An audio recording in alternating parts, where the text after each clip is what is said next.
Maggi ସମସ୍ତଙ୍କୁ ଭଲ ଲାଗେ। ଏମିତି ବହୁତ କମ୍ ଲୋକ ଥିବେ ଯାହାକୁ ମ୍ୟାଗି ପସନ୍ଦ ନଥିବ। ମ୍ୟାଗି ପଛରେ ଲେଖା ହେଇଛି ଯେ ଏଇଟା 2 ମିନିଟ୍ରେ ରେଡ଼ି ହେଇଯାଏ। କିନ୍ତୁ କ'ଣ ସତରେ 2 ମିନିଟ୍ ଲାଗିଥାଏ? ଆମେ ସମସ୍ତେ ସେଇ ବିଜ୍ଞାପନକୁ ଦେଖିକି ଭାବିଦେଉ 2 ମିନିଟ୍ରେ ରେଡ଼ି ହେଇଯିବ, ଆମର ସମୟ ବହୁତ ବଞ୍ଚିଯିବ। ସେୟା ଭାବିକି ଆମେ ମ୍ୟାଗି ବନେଇ ଦେଇଥାଉ। କିନ୍ତୁ କ'ଣ ସତରେ 2 ମିନିଟ୍ ଲାଗିଥାଏ?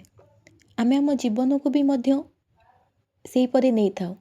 ସହଜ ସରଳ ଉପାୟରେ ଯେମିତି ଆମର ସବୁ କାମ ହେଇଯାଉ। କିନ୍ତୁ କ'ଣ ସେଇ ସହଜ ବାଟଟାକୁ ଧରିଥିବା ଆମେ ସେଇ ଯେଉଁ ସହଜ ବାଟଟାକୁ ଧରିଥାଉ, କ'ଣ ସତରେ ସିଏ ଆମକୁ ଲକ୍ଷ୍ୟପଥରେ ନେଇକି ପହଞ୍ଚି ପାରିଥାଏ? ଯେମିତି ମୁଁ ଏ ମ୍ୟାଗିକୁ ଆଉ ଟିକେ ସ୍ୱାଦିଷ୍ଟ କରିବା ପାଇଁ ସେଥିରେ ଟିକେ ଗାଜର, ପିଆଜ, ଆଜି ବୁଧବାର ବୋଲି ଟିକେ ଅଣ୍ଡା ପକାଇ ଦେଇଛେ। ସେମିତି ବି ଭଗବାନ ଆମର କାମକୁ ଟିକେ କଷ୍ଟ କରିବା ପାଇଁ ବହୁତ ସାରା ସେଥିରେ ପ୍ରତିରୋଧକ ଲଗେଇଥାନ୍ତି। ବହୁତ ସାରା କଷ୍ଟ ଆସିଥାଏ ଗୋଟେ ଲକ୍ଷ୍ୟ ପାଖରେ ପହଞ୍ଚିବା ପାଇଁ।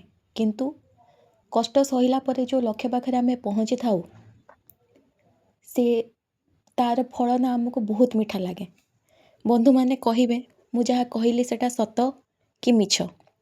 ମୁଁ ତ ଆଜି ବ୍ରେକଫାଷ୍ଟରେ ମ୍ୟାଗି କରିକି ଖାଉଛି। ଆପଣମାନେ କମେଣ୍ଟ କରନ୍ତୁ, ଆପଣମାନେ କ'ଣ ଖାଇଛନ୍ତି ଆଜି ସକାଳେ।